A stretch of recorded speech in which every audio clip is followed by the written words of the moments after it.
Former Pakistani Prime Minister Benazir Bhutto is addressing the press. Let's listen in. The people who planned the assassination attack on me are not Muslims. No Muslim can attack a woman. No Muslim can attack innocent people. I am grateful to Almighty Allah for protecting me, for protecting the leadership of the Pakistan People's Party, which was on the truck with me, for protecting all the other people who were there. I'm grateful to them, to God, for protecting me through the security guard that we had put together, known as the Benazir Janissars, and the police who lost their life in defending the top leadership of the Pakistan People's Party. In fact, I had said to them that I don't want the top leadership on the truck with me because I knew that there would be attempted assassination attempts. But then finally, we agreed that the parliamentarians would not be on board the truck, but the leadership of the PPP insisted on being there with me because they did not want me to be there without them. I also want to mention here that as we entered the Shara-e Faisal, we saw that the sun had set, and as the sun set, we saw that the street lights had been closed. And while I am not blaming the government for the suicide attacks on me, and while I'm not blaming the government for the assassination attacks on me at this stage, nonetheless, we need to have an inquiry as to why the street lights had been shut. For hours, the street lights were shut. My vice president tried to get in touch with the National Security Advisor, Mr. Tariq Aziz, to tell him that our security guards were having a difficulty in identifying suicide bombers and snipers and people with weapons because we couldn't see. We were moving in the darkness, we could not see around us. And it was impeding our security. The government knew we needed security because Raja Parvez Ashraf had written a letter, 2 letters, to the Interior Ministry, I believe. I had gone in a petition to the Sindh High Court demanding security, and I am grateful to the Sindh High Court for ordering that as a former Prime Minister and as a citizen, I was entitled to that security. But I know that if the street lights had been on, our guards would have spotted the suicide bombers because they had been trained to look out for the suicide bombers. When we could not get in touch with the National Security Advisor, we tried phoning other people, but the phone was not working. So then Ms. Sherry Rahman said that she would send text messages to some members of the press to alert them that we were facing a security difficulty because the street lights had been shut off. Anyhow, despite that security, we had floodlights, and we were scanning the crowds with the floodlights. But it was difficult for us to scan the crowds because there was so much darkness that we simply could not see. But I knew that the guards were around me, and I had my faith and trust in them, and my faith and trust in Almighty God. Now, as we proceeded, 1 hour before the suicide attacks that were meant to assassinate me, and with me, the top leadership of the Pakistan People's Party, our security guards arrested 1 man with a pistol and handed him over to the police. 30 minutes before the suicide bomb, my media cell here received a call from the PPP camp at Nursery. And the PPP camp at Nursery, the man who had got hold of a phone, he said, we found a man with a suicide belt and we've handed him over to the police. But we're not satisfied with what the police are doing. And I said to my political secretary that why don't we go through my speech now? So then I went through the speech with her, and then I said, have we covered all the points? And she said, you haven't covered one point. I said, what is that one point? And she said, you should also mention that we have asked the Supreme Court to allow political parties to operate in the tribal areas so that we can bring moderation to those areas, empower the people, and attack extremism. And just as she said those words, the first bomb went off.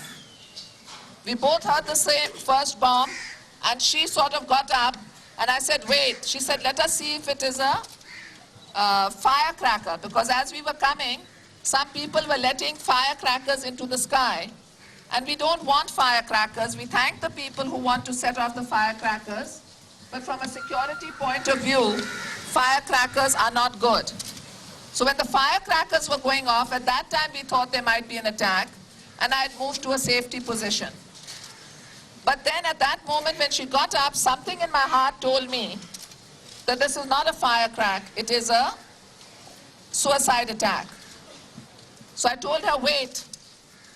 And we could see the light. And then as we waited for about 30 seconds to 60 seconds, we saw the sound, heard the sound and saw the huge orange light and bodies spilling all over. At that time, some of the security guards came and they wanted to evacuate me, but I told them to wait because we were not sure that there would be more people around. But then we were told, no, you have to be evacuated because there's a fire. Now at this time, there were also shots that were fired. And the truck came to a halt. But we don't know, because the truck was moving and it was halting, we don't know whether the truck came to a halt because someone fired at the tire to bring it to a halt, because we'd already caught one man with a pistol. And we've also heard that the driver has been wounded. So we don't know whether there was a deliberate attempt to stop the car by firing at the truck and the driver. We are investigating that. And certainly this matter needs to be investigated as to why the lights were out on the whole Shara Faisal, especially since everybody was watching what was happening. So the shots that, we know shots were fired, and they were fired towards the truck. So these weren't shots by our defenders who would fire in front of the truck or away from the truck. These were shots that were fired either immediately before the suicide bombings to stop the truck, or immediately after the suicide bombings to kill the people who were there. But nonetheless, even though the suicide bombing failed to kill us on the truck because of the security guards who gave their lives. This is from the police van was first hit. The police van was hit and the policeman died. I don't know how many, there were 10 in that or 20 in that, but they all died. But despite seeing the police car blow up right in front of their eyes, the Benazir Janissars did not run from the scene. They stood their ground and they stood all around the truck, and they refused to let the suicide bomber, the second suicide bomber, get near the truck. So the second suicide bomber hit the security guard's wall. Because he hit the wall, he couldn't hit the truck, but he hit on the side at the back of the truck. Well, I was at the back, but he hit more towards the front, where I had previously been sitting. But as I said to you, I had gone down first to adjust my shoes, and after that I had gone to the back of the truck. So my political secretary and I were at the back when this happened. The limbs started blowing up. There was blood and gore on all of them. And it was a very traumatic sight for us to see the dead bodies littered in the streets. We could clearly see the dead bodies because of the light that came from the blast. It lit up the area around, and there were bleeding, dead bodies, maimed bodies there. And then people evacuated me from the scene, and the rest were evacuated. The Makhtoom Amin Fahim, although he was hit by a small splinter, he nonetheless was very courageous, and he told the others, the ladies, to lie down. The Aftab Shehban Mirani, the defense minister, he had the presence of mind to tell people, he was also with us, the former defense minister, and he told people to lie down. One of the fire came and started burning Raja Parvez Ashraf. And my security advisor, Dr. Malik, quickly picked up a carpet and wrapped it around him. Otherwise, there was a danger that the truck would have caught fire. And people there were all very traumatized, but our trauma was nothing compared to what had happened. And we owe our lives to those boys who, even after the first attack on the police convoy, just moved forward to cover the gaps and took up the cordon around the truck. And even though it was an armored truck, it was such a powerful bomb that the armored truck has been dented. So if there had been a direct hit, the armored truck would have blown up. The death toll itself, until last night, 140, of which until last night, we knew, last night or early hours of this morning, at 5:30, 50 of our security guards died. Maybe even more than 50 up till now. We don't know the latest results.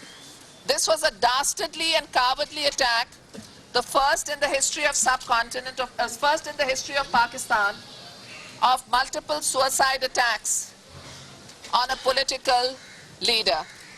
And as I mentioned, no Muslim can do this, no real Muslim can do it, because it is against our religion to kill women, and no real Muslim can do it because it is against our religion to kill innocent people. A woman died, a small child who had come with her parents also died. These were innocent. That little child and all the security guards were the flower of our nation. They had so much to live for. They were the hopes and dreams of their parents. Their parents' lives have now been destroyed, for they have lost their beloved children.